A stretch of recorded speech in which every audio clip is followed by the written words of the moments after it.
Sesampainya di rumah sakit, dokter dan petugas medis segera membawa Marsyanda ke ruang IGD. Sementara yang lainnya, Nadira, Natasha, dan Sonia serta si kecil Samudra menunggu di luar ruangan. Samudra terlihat syok melihat kecelakaan di depan matanya, tapi dia tidak berani mengatakan apa-apa. Hanya diam, duduk di samping mominya. Samudra takut bersuara, apalagi menangis. Takut mengganggu. Apalagi semua orang kelihatan bersedih, Samudra juga sedih. Tante Oma Marsyanda masuk ke rumah sakit. Semua ini salahku. Semuanya salahku. Seandainya aku nggak melamun dan menyeberang sembarangan, Mama nggak akan menyelamatkanku dan tertabrak mobil. Sonia berdiri di dekat tembok dan membentur-benturkan dahinya ke tembok. Sonia, Natasha buru-buru menahan Sonia, jangan seperti ini. Jangan menyakiti diri sendiri. Tante juga lihat tadi kan, gara-gara menolongku, Mama kecelakaan. Gara-gara aku, Tante. Sonia kembali mengantuk-antukan dahinya ke tembok. Air mata terus membanjiri pipinya yang pucat. Pucat karena Sonia begitu khawatir kondisi mamanya sekarang. Nak, sudah, Natasha menarik Sonia dalam pelukan. Menepuk-nepuk punggungnya dengan lembut untuk menenangkan. Nadira juga ingin ikut menenangkan, tapi Natasha menggelengkan kepala. Memberi kode agar Nadira tetap duduk di sana. Tolong jangan seperti ini. Mama kamu tidak akan suka melihat putrinya menyakiti diri sendiri. Mama kamu sudah mengorbankan nyawa demi melindungi kamu, tapi kamu justru membenturkan kepala ke tembok. Bayangkan betapa sedihnya hati Marsyanda jika tahu kamu melakukan ini. Aku anak yang tidak berguna, Tante. Aku mencelakakan Mama. Harusnya aku yang tertabrak mobil. Harusnya aku yang masuk rumah sakit. Tangis Sonia pecah dalam pelukan Natasha. Begitu juga Natasha yang ikut meneteskan air mata. Natasha sangat mengkhawatirkan kondisi sahabatnya. Dalam hati tak hentinya berdoa untuk keselamatannya. Tiba-tiba pintu terbuka, membuat seluruh fokus mereka tertuju pada dokter dan perawat yang keluar ruangan. Pasien mengalami kekurangan darah. Dokter menjelaskan kondisi Natasha kritis dan membutuhkan donor darah. Dokter juga menyebutkan golongan darah Marsyanda langka. Karena itu dokter membutuhkan anggota keluarga di sini. Sonia, kamu bisa donor darah kan? Saat itulah Sonia tergugup karena golongan darahnya tidak sama dengan mamanya. Wajah Sonia semakin memucat dan jari-jarinya gemetar. Nak, Natasha menatap khawatir Sonia. Kamu kenapa? Kenapa wajah kamu semakin pucat? Kamu punya riwayat darah rendah. Orang dengan riwayat darah rendah tidak bisa menjadi pendonor karena terlalu berisiko, ucap dokter. Saya saja, Dok. Kebetulan golongan darah saya sama dengan Tante Marsyanda, ucap Nadira. Baik, mari ikut saya untuk pemeriksaan lebih dulu, ucap perawat, sementara dokter masuk ke dalam ruangan lagi untuk melanjutkan pemeriksaan bersama dokter yang lain. Momi, Samudra menggenggam tangan Nadira. Momi, mau kemana? Momi pergi sebentar ya. Gak akan lama kok. Samudra di sini dulu sama Oma Natasha, sama Tante Sonia juga. Tidak mau. Aku mau ikut Momi aja. Tadi dokter bilang mau ambil darah Momi. Terus nanti kalau darahnya Momi habis gimana? Nadira tersenyum dan mengusap rambut putranya. Darah Momi nggak akan habis. Ada banyak darah di dalam tubuh Momi. Terus dokter ambilnya juga nggak banyak. Cuma secukupnya. Jadi, Samudra nggak perlu khawatir. Momi pasti baik-baik saja. Samudra tunggu di sini sampai Momi selesai. Janji ya jangan lama-lama. Janji Momi akan baik-baik aja. Samudra memeluk erat. Ya, Momi janji. Setelah memeluk putranya, berpamitan pada Natasha serta Sonia, Nadira mengikuti perawat itu menuju ke ruangan khusus untuk mengambil darah. Sonia, ayo duduk di sini, nak. Jangan menyakiti diri kamu sendiri lagi, lebih baik kita berdoa saja semoga mama kamu baik-baik saja. Iya, Tante. Natasha duduk di samping Samudra dan memeluknya. Tak lupa Natasha juga menghubungi anggota keluarga yang lain agar ke rumah sakit. Donor darah selesai dilakukan. Namun karena butuh stok darah yang cukup banyak, Nadira sampai lemas dan tidak bisa bangun. Perawat pun meminta Nadira agar beristirahat di ruangan itu dulu sampai kondisinya membaik. Bisa tolong beritahu keluarga saya baik-baik saja tapi saya butuh istirahat. Baik, akan saya sampaikan pada keluarga Mbak Nadira. Setelah perawat itu pergi, Nadira memejamkan mata. Samudra maafin, Momi, belum bisa ke sana. Nadira merasa bersalah karena tidak bisa kembali secepat mungkin, seperti yang dia janjikan pada putranya. Saat dia tengah beristirahat, tiba-tiba pintu ruangan dibuka dengan agak kasar. Sayang. Suara itu. Mas Sagara. Sagara tampak terengah-engah dan bergegas menghampiri istrinya. Kamu nggak apa-apa. Kamu baik-baik aja. Kenapa wajah kamu kelihatan pucat dan lemas? Memang berapa banyak kantong darah yang diambil? Pasti banyak sekali kan? Seharusnya berhenti ambil darah kalau kamu sudah lemas. Lihat wajah kamu juga agak pucat. Nadira tersenyum dan meraih tangan Sagara dan menggenggamnya. Aku nggak apa-apa, Mas. Wajar kan abis donor darah tubuh terasa lemas. Sagara menarik kursi untuk duduk di samping berangkar. Ya wajar, tapi... Mas, Nadira mengusap punggung tangannya dengan ibu jari, sembari menatap lekat mata khawatir suaminya. Aku baik-baik saja. Serius. Beberapa menit lagi setelah aku istirahat, aku pasti segar lagi. Oh ya, kamu tadi ketemu Samudra. Dia gimana? Merengek mau ketemu aku nggak? Iya, tapi dia bilang mau nunggu kamu di sana, katanya Momi kalau udah selesai langsung ke sini, gitu. Nadira tersenyum. Putra kecilnya sangat patuh dan manis seperti biasanya. Kayaknya aku agak lama di sini.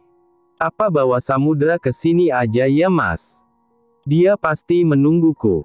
Sagara mengangguk, tapi tak kunjung beranjak.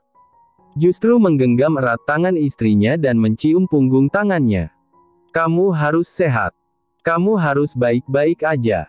Karena nyawamu adalah nyawaku juga. Ya, Mas. Maaf ya membuat kamu khawatir. Setelah mencium kening istrinya, Sagara bergegas keluar ruangan mencari putranya. Kemudian tak lama datang lagi membawa Samudra dalam gendongan bersama Natasha dan Prayoga di belakangnya. Momi. Sayang. Samudra duduk di tepi berangkar. Mata bulatnya berkaca-kaca seolah ingin menangis tapi dia tahan. Momi masih sakit. Nggak sakit. Cuma agak lemas aja. Ini wajar, sayang. Namanya juga donor darah. Tapi tidak apa-apa, setelah Momi istirahat nanti, Momi pasti segar lagi. Samudra mengangguk. Aku boleh tiduran di samping Momi terus peluk? Boleh. Samudra dengan hati-hati menidurkan tubuh kecilnya di sisi kanan Mominya, karena sisi kiri Mominya ada bekas jarum suntik. Bayi besar mau tiduran sambil peluk juga enggak? Tanya Nadira menggoda suaminya. Sayang, Sagara agak malu-malu. Bayi besar itu siapa Momi? Samudra mengerjapkan mata, dengan raut wajah yang sangat penasaran. Kamu kan bayi besarnya Momi. Nadira memeluk erat putranya dan menghujaninya dengan ciuman. Samudra terkikih dan membalas mencium pipi Mominya. Sagara menyipitkan mata. Nggak usah iri sama anak sendiri, ucap Prayoga diikuti tawa pelan Natasha. Akhirnya setelah melalui rangkaian pemeriksaan di ruang UGD, kondisi Marsyanda mulai stabil. Marsyanda dipindahkan ke ruang rawat VIP dengan alat-alat medis yang ketat. Demi menjaga agar kondisi pasien tetap stabil. Kak Hiro, Papa. Hiro dan Prayoga datang bersamaan. Mereka agak telat karena ada pekerjaan di Bandung. Setelah mendapat kabar Marsyanda kecelakaan, mereka langsung meninggalkan segala pekerjaan dan bertolak menuju ke Jakarta. Dek, Hiro mendekati Sonia dan ingin memeluknya. Berniat untuk menenangkan. Tapi Handaru lebih dulu memeluk Sonia. Hiro akhirnya termundur dan memilih duduk di tepi berangkar samping mamanya. Semua ini salahku, Pa. Aku minta maaf. Gara-gara menolongku mama kecelakaan. Udah, nggak usah nyalahin diri sendiri. Kalau saat itu papa ada di samping kamu, papa akan melakukan hal yang sama. Itu naluri orang tua untuk melindungi anaknya, nak. Meskipun itu harus mengorbankan nyawanya. Handaru mengusap lembut punggung putrinya dalam pelukan. Anggap saja semua ini takdir Tuhan. Tapi lain kali hati-hati saat menyeberang ya. Lihat kanan kiri dulu sebelum jalan. Ya, Pa. Setelah merasakan putrinya lebih tenang, Prayoga bangkit dari sofa dan menuju ke sisi istrinya. Berdiam cukup lama di sana dan memandangi wajah istrinya. Tak tergambarkan perasaan Prayoga sekarang. Sedih tentu saja. Tapi sedikit lega melihat kondisi istrinya yang mulai stabil. Setelah merasa lebih baik, Nadira bersama keluarga langsung menjenguk Marshanda di ruangan rawatnya. Namun karena masih lemah, Nadira memakai kursi roda. Nadira, saya mengucapkan terima kasih sebanyak-banyaknya. Berkat donor darah kamu istri saya bisa selamat. Aku juga sangat berterima kasih, Nadira, ucap Hiro. Aku juga Nadira. Terima kasih sudah menyelamatkan nyawa mamaku, ucap Sonia lirih. Perasaan Sonia campur aduk sekarang. Sonia senang mamanya selamat. Tapi juga sedih tidak bisa membantu mamanya. Dia juga merasa bersalah karena mengetahui rahasia yang besar tapi masih menyembunyikan dari semua orang. Apa mungkin ini teguran dari Tuhan agar Sonia segera jujur? Sonia bingung harus melakukan apa. Tapi ya jelas dia ketakutan sekarang. Takut ditinggal orang tua dan kakaknya. Sama-sama. Kebetulan saja golongan darah saya sama dengan golongan darah Tante Marshanda. Prayoga mengangguk.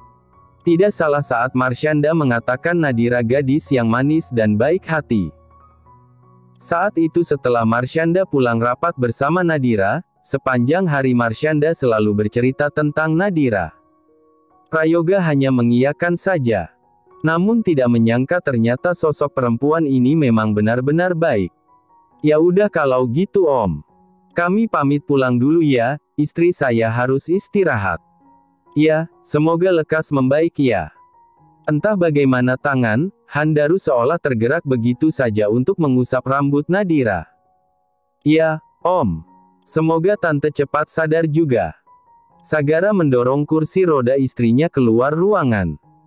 Sementara Prayoga dan Natasha juga mengikuti dari belakang setelah berpamitan dengan Prayoga, Hiro, dan Sonia. Si kecil Samudra tampak mengantuk di gendongan Prayoga. Tiba-tiba aku jadi kangen ibu, Mas. Sudah lama, aku nggak mengunjungi makam beliau.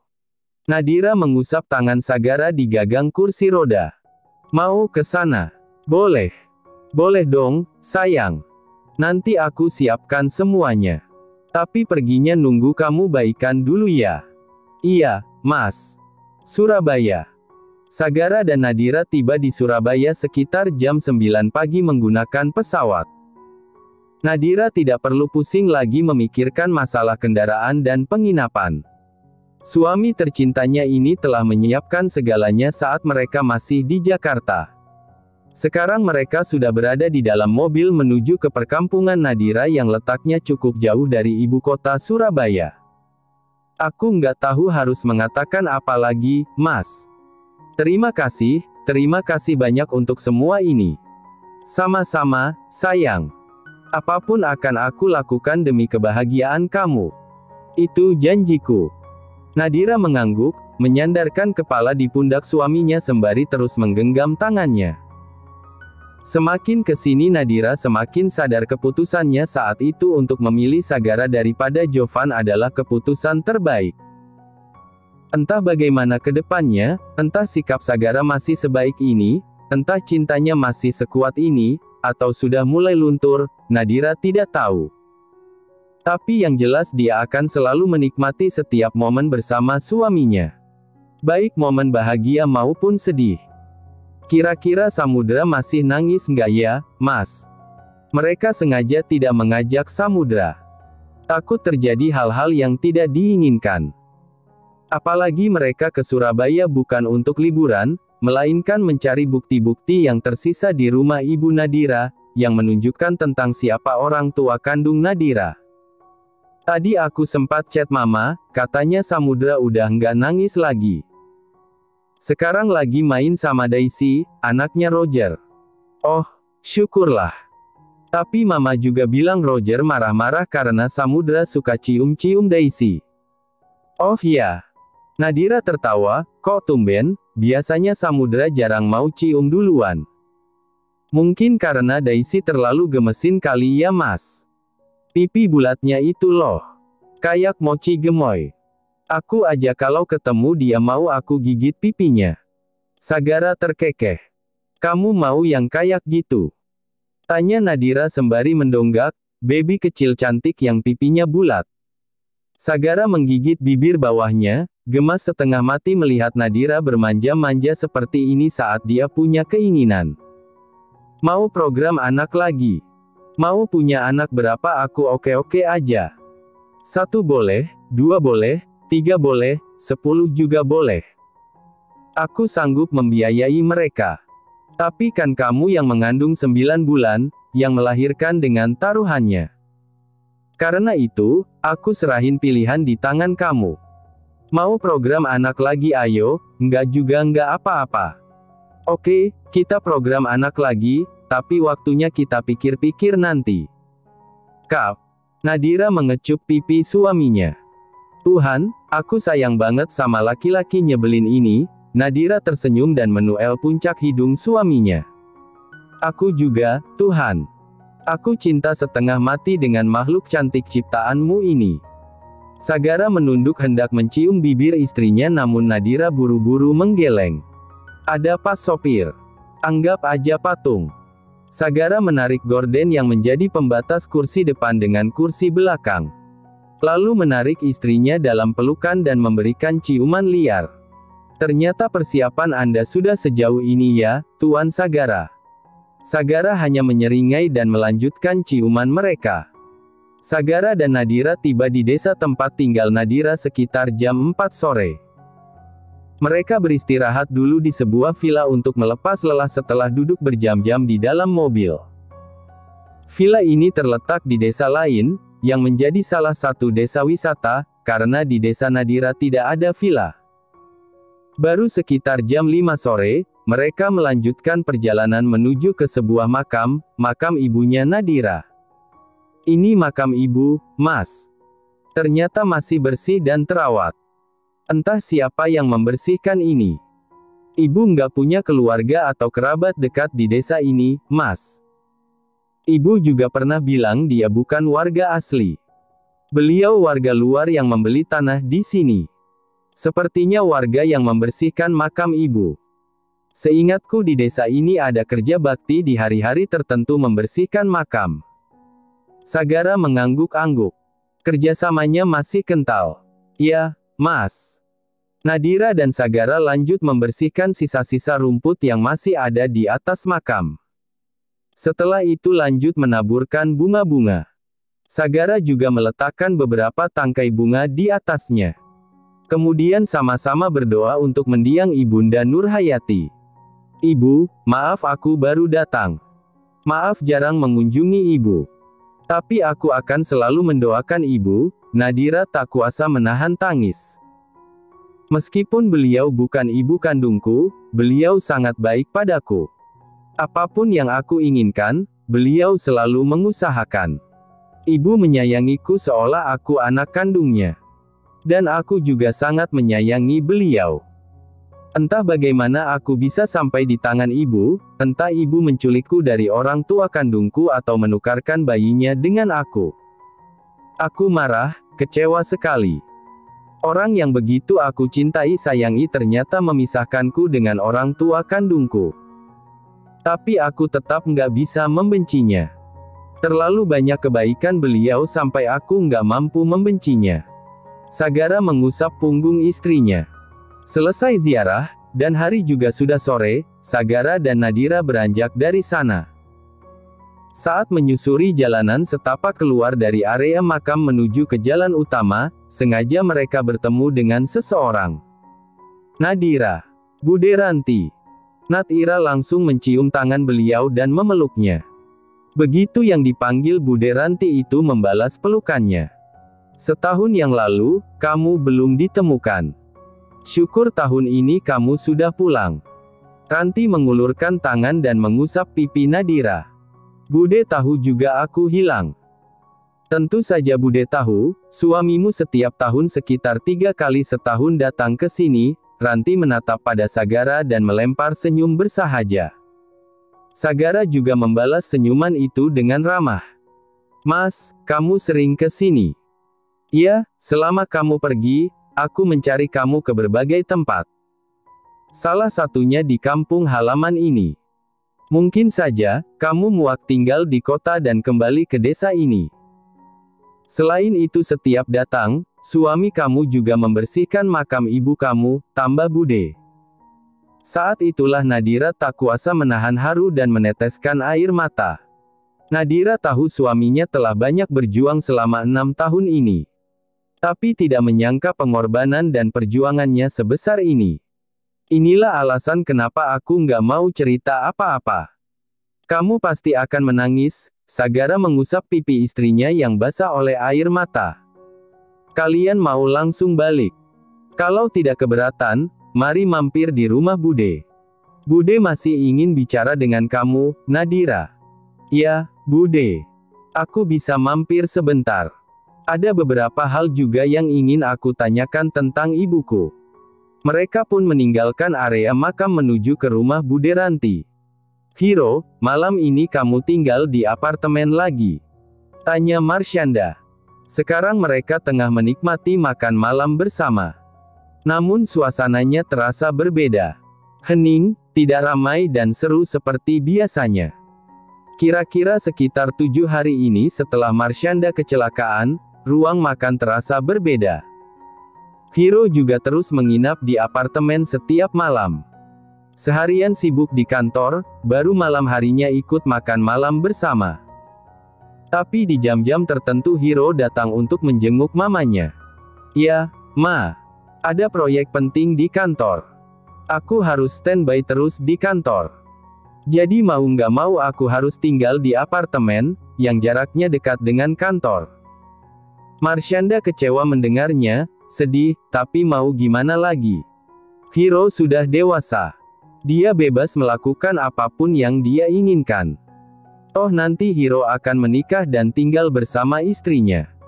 Hitung-hitung Marsyanda belajar berpisah dengan putranya. Selesai makan, Hiro langsung menuju ke kamarnya.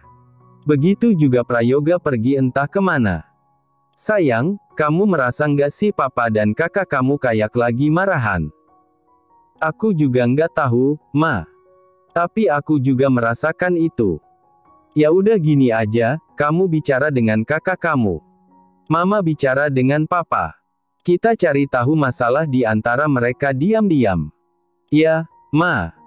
Marsyanda mengangguk lalu meminta salah satu pembantu untuk membantunya mendorong kursi roda. Akibat kecelakaan itu kaki Marsyanda patah. Tapi tidak perlu khawatir, dokter bilang Marsyanda bisa berjalan normal dengan terapi rutin. Ma. Ya. Sonia berjongkok di depan mamanya. Jangan bilang kamu mau minta maaf lagi. Sayang, sudah 7 hari ini, setiap jam kamu selalu minta maaf. Mama sampai bosan dengarnya. Sekali lagi kamu minta maaf mama akan sangat marah. Sonia tersenyum dan menggeleng. Aku mau bilang. Aku sangat menyayangi mama. Mama adalah anugerah terbaik dalam hidupku. Nah ini baru benar. Ini yang selalu ingin mama dengar, bukan permintaan maaf kamu. Marsyanda mengusap rambut putranya dengan lembut, mama juga sangat menyayangi kamu, nak. Kamu juga anugerah terbaik dalam hidup mama. Selesai berbicara dengan mamanya, Sonia menuju ke kamar kakaknya. Kak, Sonia mengetuk pintu, aku boleh masuk? Masuk aja. Setelah menarik nafas dalam-dalam, Sonia membuka pintu. Aku bawakan beberapa stok obat untuk kakak. Nanti dibawa ke apartemen ya. Sonia memandangi Hiro yang duduk di kursi kerjanya. Taruh di meja, terus keluar. Ketus seperti 7 hari ini. Sonia tidak tahu apa kesalahannya sampai Hiro tiba-tiba sedingin dan seketus ini padanya. Aku mau bicara sebentar sama kakak, ucap Sonia sembari meletakkan kotak obat itu di meja. Aku sibuk. Sebentar aja kak. Selama puluhan tahun mereka tinggal bersama, ini pertama kalinya sikap Hiro sedingin ini padanya. Memberanikan diri, meskipun agak takut-takut, Sonia mendekati Hiro. Kak Hiro, kenapa marah sama aku? Aku ada salah apa? Aku nggak marah, jawab Hiro acuh tak acuh, kedua tangannya masih sibuk membolak-balik berkas di tangannya. Kalau nggak marah kenapa diemin aku? Terus sekalinya ngomong Kak Hiro selalu ketus. Perasaan kamu aja kali. Sonia mencengkeram sisi bajunya. Kak Hiro marah gara-gara aku menyebabkan mama kecelakaan. Aku minta maaf kak. Aku nggak sengaja. Kalau aku bisa aku juga ingin menggantikan mama hari itu. Aku juga berharap aku saja yang tertabrak mobil dan masuk rumah sakit. Bro. Sonia tersentak kecil saat tiba-tiba Hiro melempar berkas itu di meja. Keluar, aku nggak mau lihat kamu di sini. Tapi jelasin dulu kenapa kakak marah. Kalau aku ada salah, ngomong. Jangan diem aja. Kakak boleh kok marah atau teriak, yang penting kakak tunjukin kesalahan aku di mana. Biar aku bisa memperbaiki diri. Kalau kakak nggak ngomong, di mana aku tahu kesalahanku? Kedua tangan Hiro yang berada di bawah meja terkepal kuat, giginya saling bergesekan, mengisyaratkan betapa marahnya dia sekarang. Kak, keluar sekarang. Sonia menggeleng dengan mata berkaca-kaca. Ya udah kalau kamu nggak keluar, aku yang keluar. Kak. Sonia berusaha menahan tangan Hiro sebelum Hiro pergi. Aku mau jujur sesuatu sama kakak. Ini penting, tolong dengarkan dulu. Tubuh Sonia gemetar dan keraguan itu kembali melanda. Namun, Sonia tidak bisa menutupi fakta ini lebih lama lagi. Sonia merasa malu, tetap menjadi putri keluarga ini, tapi saat mamanya terluka, Sonia tidak bisa melakukan apa-apa. Justru, Nadira lah yang menyelamatkan mamanya. Semesta seolah ingin menyatukan Nadira dengan keluarga kandungnya. Dan Sonia tidak akan bisa melakukan apa-apa untuk menahan takdir pertemuan mereka bila saatnya telah tiba. Jadi, lebih baik Sonia jujur sejak awal. Daripada mereka membencinya karena menyembunyikan kebenaran ini. Selain itu, Sonia juga tidak kuat menahan perasaannya pada Hiro. Sonia ingin jujur sejujurnya. Tentang perasaan ini, tentang cintanya ini. Entah Hiro akan menerima cintanya atau tidak, setidaknya Sonia berani menyatakan perasaannya. Kamu mau bicara apa? Cepat bicara. Kakak harus pergi. Aku bukan adik kandung kakak.